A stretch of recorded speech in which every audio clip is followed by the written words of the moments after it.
Hey guys, and welcome to Nidhogg 2. Full disclosure, I'm taking a look at this with a review code. I know this is probably going up after release, in fact. Definitely after embargo. Shit happens, and sometimes you record the whole review and your video just isn't there, so it's a little late. You'll have to forgive me. You might be asking, what is Nidhogg? Nidhogg is the serpent dragon that gnaws on Yggdrasil's roots. So that's your North. Did this last time too. Norse mythology lesson for the day. So yeah, that's it. Thanks for watching. I'll see you next time. Except, I guess we should actually talk about the game. Okay. So what's Nidhogg the game? If you didn't play Nidhogg 1. It's like a weird tug-of-war plus fencing kind of rock, paper, scissors, but not, no. I'm not a big fan of rock, paper, scissors as an analogy for that part of the mechanics. Let's just go with tug-of-war fencing game. That's what we're gonna do with.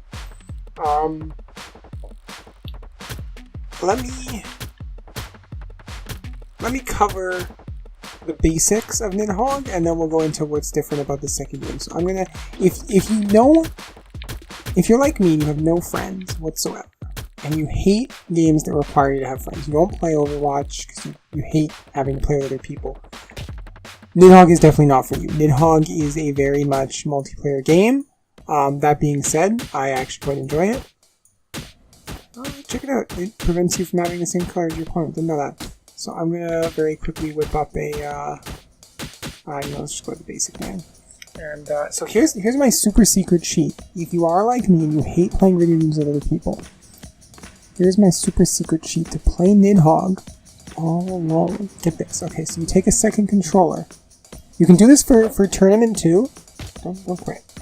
But it's a little more finicky. So for quick match, here's all you do. You get the second controller. You just push the A button twice, and then you pick your map. So let's go with basic bitch castle map. And look, now you're playing Nidhogg all alone, all on your own, just Nidhogging it up. There's this other guy over here, but it doesn't matter because you fixed it, you solved it. That's my cheat code for playing Nidhogg single player. Okay, so you don't play Nidhogg. Never played Nidhogg 1. What is Nidhogg? So Nidhogg is, like I said, it's a tug-of-war fencing game. So the tug-of-war, you see up at the top corner, or top middle of the screen there's 3 purple boxes that are empty, a purple and yellow squidgy box, and 3 empty yellow boxes. It's tug-of-war in that the goal of the game is to be devoured by the Nidhogg, because it is a holy beast that we all love, and we all dream of one day being swallowed whole, actually probably not whole, in its glorious gaping maw.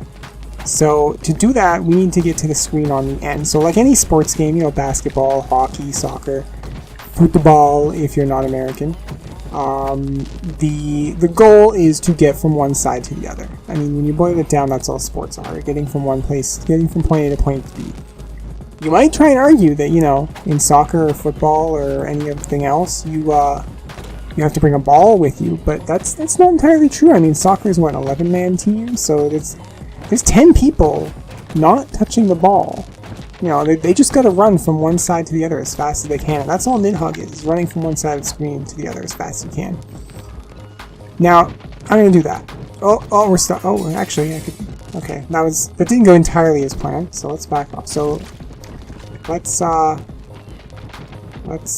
okay.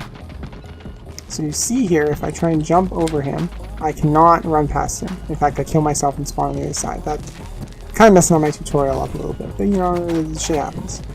We're doing it live. Okay. So the reason that I off-screen myself, normally I would just hit a wall and not be able to go, but I went and stabbed him with a sword, so that's not going to happen, is because this asshole, this green man, the man on the right of the screen, if you're player 1, the man on the left, if you're player 2, is your worst enemy in the world, so let's just dispose of him. There, done. Now, I want his sword. Okay. There are other ways to dispose of him. You see here, he's got his sword raised in the air. The fencing aspect is this interesting little, and this is where I got into the rock paper scissors, but I could be wrong about how this works. Nidhogg vets, feel free to roast me in the comments if I'm wrong, but I think the, like if you see, if we try and attack each other here at the same height, we just clank endlessly. So I gotta switch where I'm going here. So there's a little game of, oh, where am I gonna poke you from? Where am I gonna poke you from? Additionally, you can do this. Oh, maybe we can't do it with the, there you go. You can disarm your opponent. And now look, now what's he gonna do? I got the sword and he doesn't. Additionally, I have a man controlling my controller and he doesn't. So we're just gonna, oh no, oh god, oh the poor man, oh the humanity of it all. Okay, he's done. So our goal is to run it to the right as fast as we can, and you'll see once you get there that while there are 7 boxes on the top and you start in the middle, the 7th one doesn't really count. So really you just have to get past them twice.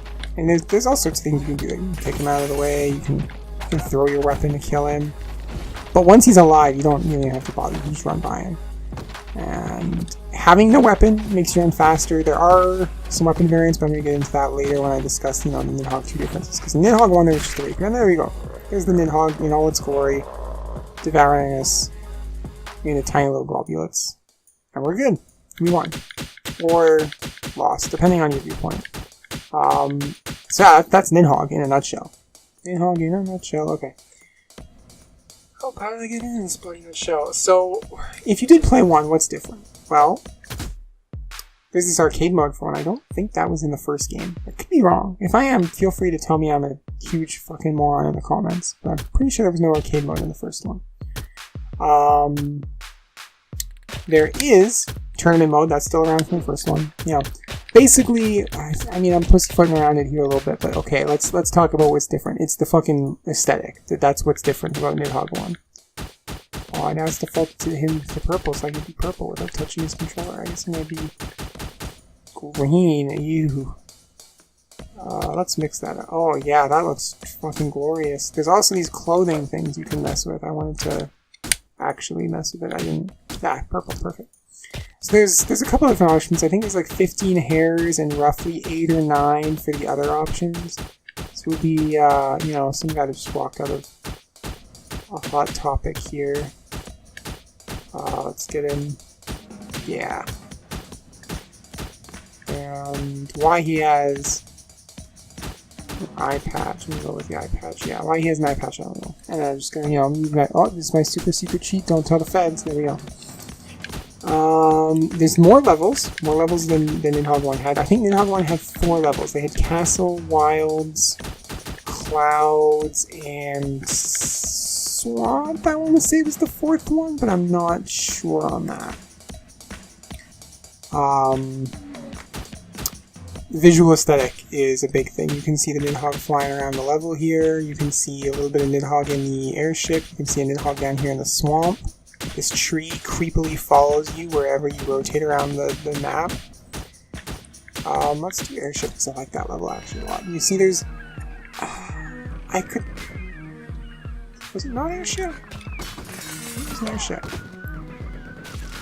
No, yeah, airship's better. Yeah, see there's this Nidhogg hanging down here. There's a lot more shit going on. You saw in the castle level there was a bunch going on in the background, which, I mean, there was stuff going on in the... Oh, I've killed myself. Now, look, now I have to touch the controller. Okay. There was stuff in the backgrounds, but there's a lot more detail in the visuals of the game than there was in Nidhogg 1. Nidhogg 1 was... It had that, like, retro indie pixel aesthetic that nobody actually liked, but everybody did. This one has a, like, gruesome 16-bit aesthetic that I honestly think is worse, in certain respects. The characters, I'm not a huge fan of the, like, look of the characters. The level, you can see here, like, there's a conveyor belt with these, like, sweet blades he's gonna fall into and get dissected in. I like the level designs. I think they're a little cluttered, but it's nice. It gives you something to look at while you're trying to, like, run for your life to get to the other side of the screen before the asshole comes and gets you. And I promise it's like a lot more hectic when you play with actual people, but you're not going to see that because I don't have another person. I guess I could do the arcade mode and I have something to put in the background that makes me look a little better than this. So let's jump to that over quick. Actually, I do want to show off the weapons, so let's very quickly mash A on everything here. Ooh, what did I do to him there? Okay, let's go to the beach, sure. There are new weapons in the game. You see, we both start with rapiers. Let's get rid of those, we don't need those. Rapier was your basic weapon from the first game. You know, you had your 3 levels. Attack. If you switched while close, you could disarm people, you could throw it. There's this new claymore. There's only 2 levels with the claymore. And it does like this heavy vertical swing. And the vertical swing actually disarms. I'm not going to be able to show it well here. Unless I kill him, which I did, so we're good. It won't work if he's holding a bow. Spawn, so here we go. So they can go and then disarm him with the sword. And then I'm gonna kill him so I can go pick up that knife. And there we go. So there's also a knife. Same 3-level thing. The difference between the knife and the rapier outside of range, I'm not entirely sure. Maybe it's faster. You can still disarm with it, so that's the thing. Maybe it throws faster? I don't know. Somebody who's more versed in the game. I spent maybe an hour playing with 3 friends on Saturday night, and you know, we enjoyed it. The one consensus we came to is fuck the bow, which once he spawns with one, I'm going to show you. There he is. He has one now, so we're just going to take this dagger and we're going to say fuck you. And give us the bow. Okay, so the bow's the worst. You have to push. Now here, so I can show what I'm doing. You have to push X and like hold it to. You have to like ready the bow. Once you got it ready, you don't have to like. You can see I'm not even pulling it back. I just tap it again and then shoot. Or you can just hold it and then you can wait and you can let go of it when you're ready and then boom, right through the eyes. But spawn with one in the lower, but the big problem with the bow is that I need to get him to respawn again quickly here. Yes, you can just if you attack, if your opponent leaves their weapon in the middle, it's just gonna rebound off of their weapon. And so, you know, if they've got a bow, they're gonna just stay in the middle and you can't shoot them. They can just stand there and well, you can't shoot them unless you like do sick jump tricks to shoot a little higher and then they just duck.